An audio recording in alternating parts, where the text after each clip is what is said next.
Thank you, Your Worship, and through you to Chair Anderson, and thank you again for that annual update.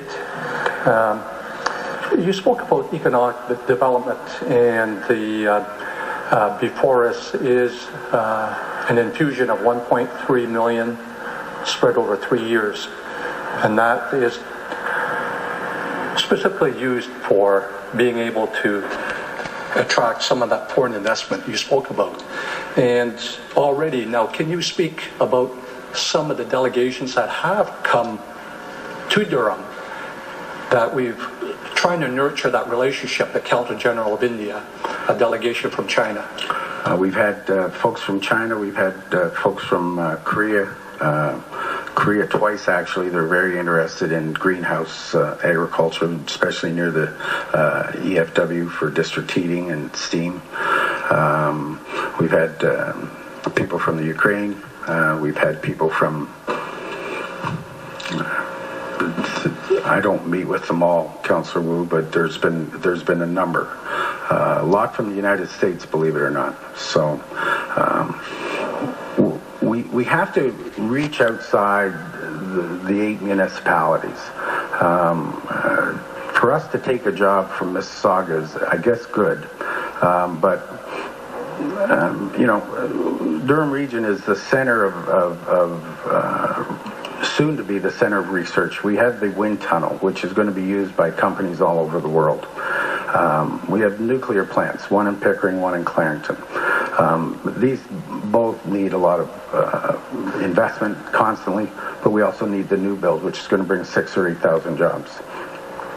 If we're providing 30 to 40% of the hydro for the province of Ontario, and we can provide it cheaper than windmills can provide it, and we know that, if Ontario loses its energy advantage, Ontario is going to be in trouble no matter what. So we have an obligation, I think, to market Durham as the energy capital of Ontario. There's a lot of people, whether it's Siemens in Europe or Siemens in the United States or Siemens in other parts of Canada. OPG has offices in Ontario. If they're prepared to build a nuclear plant, maybe they should be prepared to work next door to it. There's AECL, there's anyone else who's bidding on the provincial bid process that might be included. There's an opportunity for us to bring some very high-paying, skilled jobs. And with UOIT and Trent both here, we have an opportunity to make sure we have the educated force trained in the specific field that these companies are looking for. You and I have spoken on numerous occasions to people from UOIT and Durham College. We know that if you came to us, anyone in this council came to us with a company that wanted to move here, we could go to Durham College or UOIT and Trent and have a course designed around the skills that are needed for that employer. So we have that ability, and it's a good thing to market. And there's a lot of people, especially in parts of the U.S. and Europe, that might think Canada is a little better place to do business than where they are today. And we have to market that. Well, you're correct in saying that. Certainly with the educational institutions where His Worship, myself, and our CAO, Frank Wu, were at Durham College for the Durham Chinese Canadian Cultural Center bridging with Durham College and attracting foreign students. I think right now they have 500 students internationally, and it's growing. And Durham College and UOIT are going to be a major part of our any trade functions we go on. They're a significant part to Durham, and they're a great tool for us to use when it goes to marketing. And that economic development, developing the businesses, that's also very important to see the 407 not just stop at Harmony, but go right through to the 35-150. Listen, the value of the 407 to the residents of Durham is, you can't measure it in dollars. It's just so valuable. The sooner it gets to 35 and 115, the better. Everyone on this council knows my position. If you haven't tendered past Harmony Road by the time you're ready to open, don't plan on opening it. You know, put a little lane across to the northbound or to the westbound lane so they can make a U-turn. Why should we let them drive through, get to Harmony Road, go north or south, and drive through Clarington roads to go east?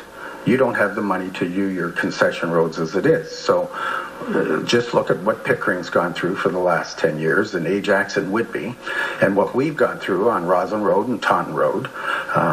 If anyone in this audience or in Clarington comes home from Toronto via the 407, they know once they get to Taunton Road and probably Durham 23, it's stop and go till you're past Whitby.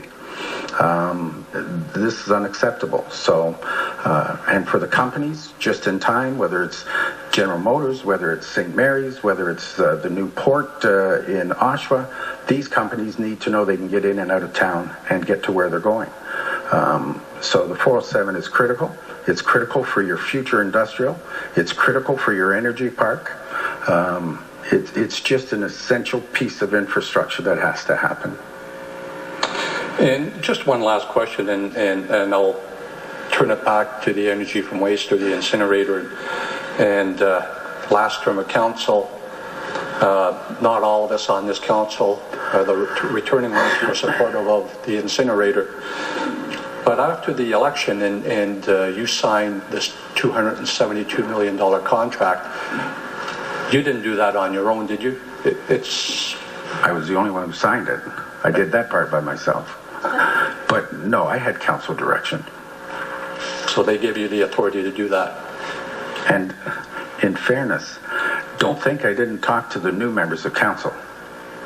Like, you know, you might not think I know what I'm doing, but sometimes I do.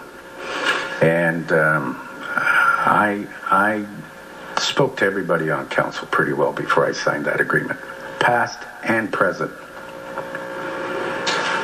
Not everybody was supportive of it, but you did speak to everybody. But I know how to count, so that helps too. Okay, thank you.